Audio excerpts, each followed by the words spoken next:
बिस्मिल्लाहिर्रहमानिर्रहीम। अस्सलामु अलैकुम वरहमतुल्लाहि वबरकातुहू। नहमदुहु व नुसल्ली अला रसूलिहिल करीम। अम्मा बाद।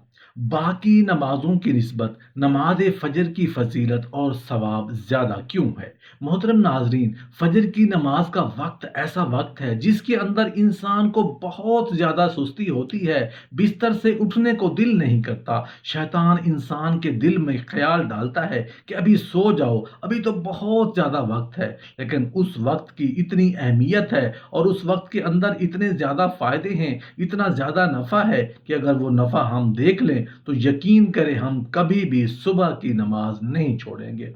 फजर की नमाज के पढ़ने पर बहुत ज़्यादा सवाब है और जो लोग फजर की नमाज पढ़ के अपने काम करते हैं उनके वक्त में बरकत होती है, उनकी हर चीज़ में बरकत होती है, उनके कारोबार अच्छे होते हैं, उनके दिन के मामलात अच्छे गुजरते हैं। लेकिन जो लोग नमाज फजर नहीं पढ़ते, बगैर पढ़े अपने कारोबार शुरू करते हैं, उनके कारोबारों में बरकत नहीं होती। अगर मालो दौलत आ भी जाए तो उस मालो दौलत के अंदर उनके लिए बरकत नहीं होती, सुकून नहीं होता।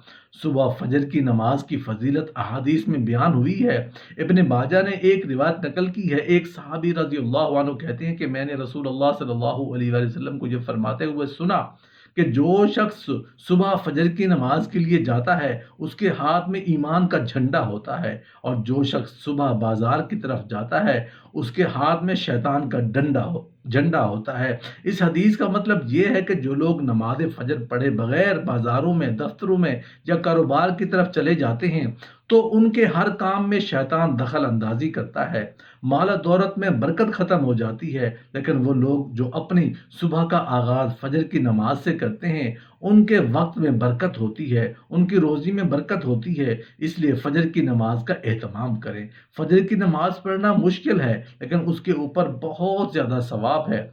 जिस इबादत में जितनी ज़्यादा मुशक्क़त होती है उस इबादत के ऊपर सवाब भी बहुत ज़्यादा होता है।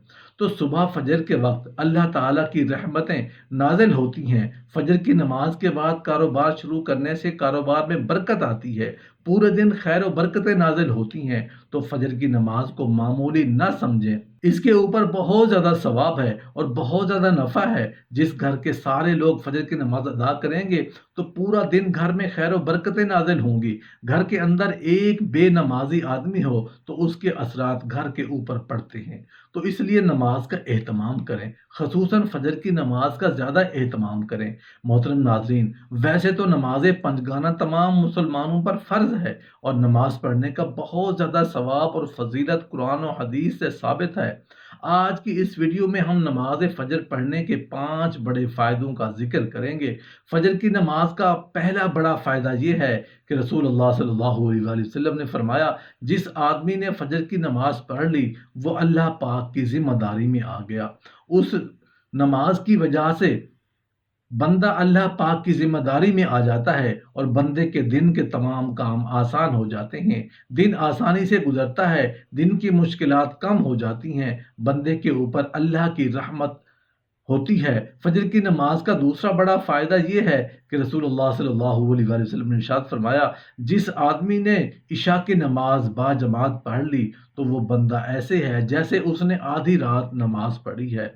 और फरमाया, जिस आदमी ने फजर की नमाज भी बाजमात पढ़ ली तो वो बंदा ऐसे है जैसे उसने सारी रात नमाज पढ़ी। तो कितनी बड़ी खुशखबरी है कि बंदा रात को सोए और सुबह उठकर कुछ वक्त के लिए अल्लाह तबारक व तआला के सामने खड़ा हो जाए और फजर की नमाज पढ़ ले तो उसके अल्लाह पाक कितना बड़ा सवाब देता है। और पूरी रात नमाज पढ़ने का सवाब। फजर की नमाज का तीसरा बड़ा फ़ायदा ये है कि रसूलुल्लाह सल्लल्लाहु अलैहि वसल्लम ने इरशाद फरमाया कि फजर की 2 सुन्नत अदा करना दुनिया और दुनिया में जो कुछ भी है उसके तमाम से बेहतर है। हम इस दुनिया के लिए नमाज को छोड़ देते हैं लेकिन रसूलुल्लाह सल्लल्लाहु अलैहि वसल्लम क्या फरमाते हैं कि फजर की 2 सुन्नत दुनिया और दुनिया की तमाम चीज़ों से बेहतर हैं। तो दुनिया की क्या हैसियत है? दुनिया की वजह से हम नमाज नहीं छोड़नी चाहिए। फजर की नमाज का चौथा बड़ा हिस्सा ये है कि अल्लाह पाक के नबी सल्लल्लाहु अलैहि वसल्लम ने फरमाया,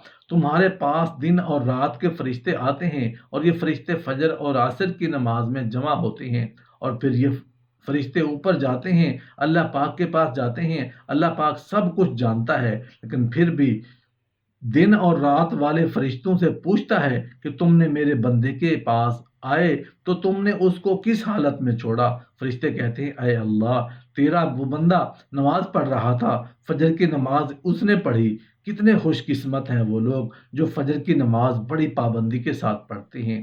ایسے لوگوں کے بارے میں فرشتے اللہ تعالیٰ کو اب بتاتے ہیں اے اللہ، ہم تیرے بندے کے پاس ایسی حالت میں آئے کہ وہ نماز پڑھ رہا تھا، تیرے سامنے جھکا ہوا تھا۔ فجر کی نماز کا پانچواں بڑا فائدہ یہ ہے کہ رسول اللہ صلی اللہ علیہ وسلم نے فرمایا، دعا فرمائی کہ اے اللہ پاک میری امت کے لیے صبح کے وقت میں برکت دے دے۔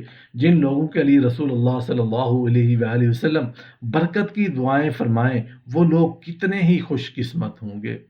اگر کوئی مرد یا عورت فجر کی نماز پڑھنے کے بعد اپنے کام شروع کرتا ہے تو اللہ پاک ان کو برکتیں عطا کرتا ہے۔ ملک الموت لوگوں میں نمازی تلاش کرتے ہیں، اور جب موت کے وقت کو روح قبض کرنے آتے ہیں تو اگر میت نمازی ہے تو شیطان کو جو اس کے پاس ہے دفع کرتے ہیں، اور ایسی شکل کے وقت، مشکل کے وقت میں اس کو لا الہ الا اللہ محمد الرسول اللہ سکھاتے ہیں، اور اس کے بعد روح قبض کر لیتے ہیں۔ روایت ہے حسن رضی اللہ عنہ سے کہ زمین پر جس قدر مکان ہے، ہر ایک مکان والے کو روزانہ 3 بار ملک الموت تلاش کرتے ہیں۔ جس کو دیکھتے ہیں اس کی روزی ختم ہو گئی ہے اور عمر کی مدت پوری ہو چکی ہے، اس کی روح قبض کرتے ہیں۔ پھر جب گھر والے روتے چلاتے ہیں تو ملک الموت دروازے پر کھڑے ہوتے ہیں اور کہتے ہیں کہ ہم نے تمہارے ساتھ کوئی گناہ نہیں کیا، ہم اللہ تعالیٰ کے حکم کے تابع دار ہیں، قسم خدا کی ہم نے اس کی روزی کو نہیں چھین لیا، اس کی عمر نہیں گھٹائی، ہم پھر تمہارے پاس آئیں گے اور پھر آئیں گے یہاں تک کہ تم میں سے کسی کو جینا نہ چھوڑیں گے۔ حسن کہتے ہیں کہ خدا کی قسم اگر گھر والے ان کو دیکھتے اور ان کا کلام سنتے تو اپنے مردہ کو بھول جاتے اور اپنی حالت پر روتے۔ سردی اور برف کے زمانے میں بھی اچھی طرح ایمان سے وضو کرنا چاہیے۔ یہ ایسے نیک اعمال ہیں کہ گویا ایک مضبوط قلعہ ہے جس پر دشمن یعنی شیطان کبھی فتح نہیں پا سکتا۔ ایک روایت میں آیا ہے کہ جو شخص وضو کرے اور پاک لباس میں رات گزارے تو رات بھر فرشتے اس کے ساتھ رہیں گے، اور رات کو جب اس کی آنکھ کھلے گی فوراً دونوں فرشتے اس کے لیے دعائیں خیر کر رہیں گے۔ ارشاد باری تعالیٰ ہے اپنے اس نیک بندے کی مغفرت فرما جس نے باوضو رہ کر پاک لباس میں رات گزاری۔ حدیث شریف میں آیا ہے کہ جو شخص رات کو باوضو اپنے بستر پر سوئے اور اسی شب اس کی موت واقع ہو جائے تو اللہ تعالیٰ کے وہ نزدیک وہ شہید ہوگا، اس لیے کہ باوضو سونے والا ایسا ہی ہے جیسے روزے دار اور تہجد گزار۔ روایت ہے کہ اللہ تعالیٰ نے اپنے برگزیدہ پیغمبر حضرت موسیٰ علیہ السلام نے ارشاد فرمایا، اے موسیٰ میرے محمد صلی اللہ علیہ وآلہ وسلم اور اس کی امت کے لوگوں اس طرح سے وضو کیا کریں گے جس طرح میں انہیں حکم دوں گا، پھر ان کو اس پانی کے ہر ایک قطرے کے بدلے میں جو وضو کرتے وقت ٹپکے گا ایک جڑاؤ محل بہشت میں عطا کروں گا جس کی چوڑائی اور لمبائی زمین و آسمان کے برابر ہوگی۔